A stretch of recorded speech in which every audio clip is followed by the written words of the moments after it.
After the fall of the Elder and making my second sacrifice to the gods, I wondered whether I was going to see the Raven again. Hugin was with me at the beginning. I followed the Raven's guidance and was progressing closer to Valhalla, though at this point I was starting to understand this world. As I progressed, I encountered different terrain, different monsters, and larger threats. The meadows didn't offer me much threat, and the Black Forest was challenging to begin with, but with each new area meant stronger armor, weapons, and tools. I obtained the swamp key from the Elder. It was fairly obvious what awaited me next. The swamp. We built a ship capable of battling the stormy seas and set sail.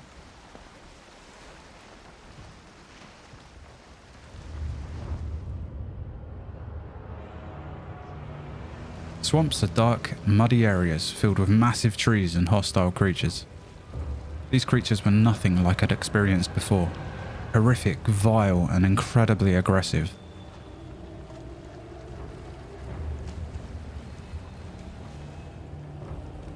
First up, we have Blobs. Large green slime-like monsters that inflict poison with their deadly gas cloud.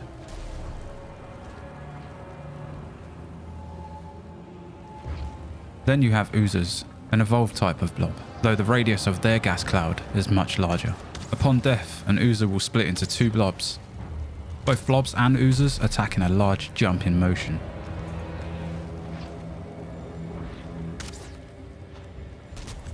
The Undead of Valheim, Draugr, are one of the most dangerous creatures in the realm. They can be found wandering in swamps and in Draugr villages within the meadows. Draugr can be found equipped with a variety of armor and weapons, axes and shields, leather, bronze or iron helmets, but can also be found without.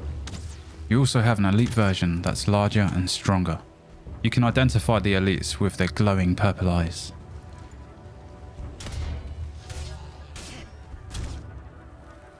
Then we have Leeches, large predatory species of worm, another foul monster that inflicts deadly poison to their victims, though they can only move in water and cannot traverse the land.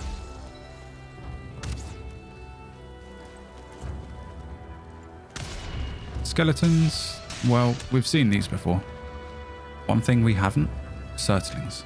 Small hostile flame creatures that throw fireballs, setting their targets on fire if caught. And lastly, we have Wraiths.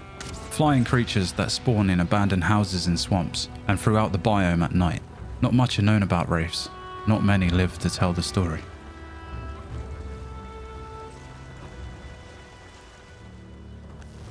Upon arriving at the swamp, I discovered quickly just how dangerous this place was. It wasn't long before we were spotted by the horrific monsters that live here.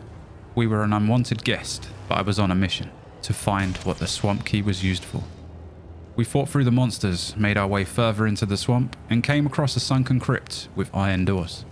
We tried to enter, though it was locked. I then realized what the key was for. With the key in my inventory, I tried unlocking the gates. It worked! The gates were unlocked, and we entered. Inside were similar to previous dungeons and burial chambers. There were rooms left, right, and center. Inside these rooms held treasures guarded by the same foul monsters found within the swamp, but fighting them in these tight rooms proved to be challenging at times.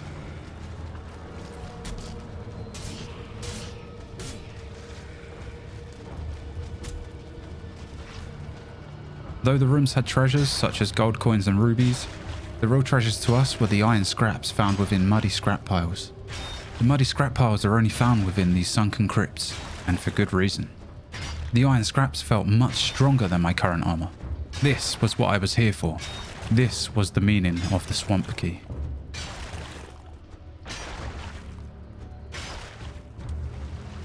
I took as much iron back to the boat as I could, a few trips there and back.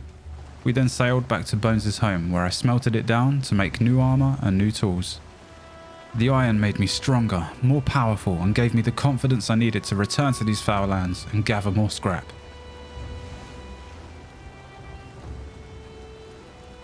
The iron farming went well within the dark and dingy crypts. We acquired much scraps to create many great tools, but first I must smelt everything down.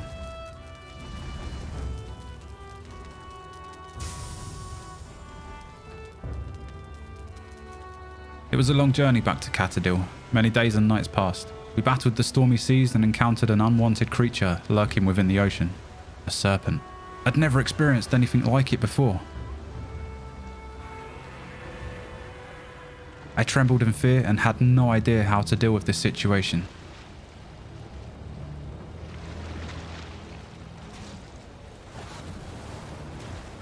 Luckily for us, our ship was fast enough to outrun the serpent.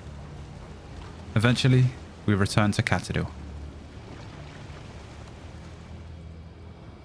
I was not the first to be dropped into this world, and I definitely won't be the last. I was not the only Viking set out to prove themselves to the gods. With this in mind, I decided I wanted to build a village, a massive trading place for all travellers to trade, rest and feast. So I decided to tear everything down and build a longhouse to serve these purposes.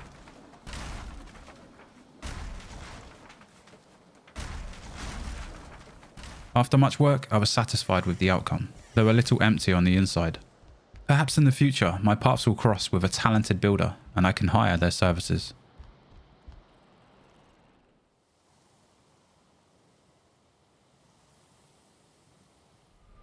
After experiencing everything I could within the swamp, it was time to face the most vile monster in the land, Bonemass. Like previous Forsakens, carvings on a stone led us to this location. The altar, much like the rest of the swamp, was dark and horrific. The difference here, however, was a giant skull with its jaw open wide. I placed 10 withered bones on the altar. The waters bubbled and the ground started to shake.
Bonemass fell and I felt relieved. The encounter was tough.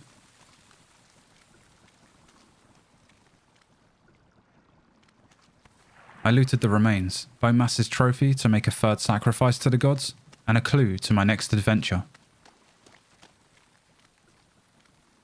A wishbone. I returned to the sacrificial stones to make my third sacrifice to the gods. Once again, surging through my body was this new forsaken power.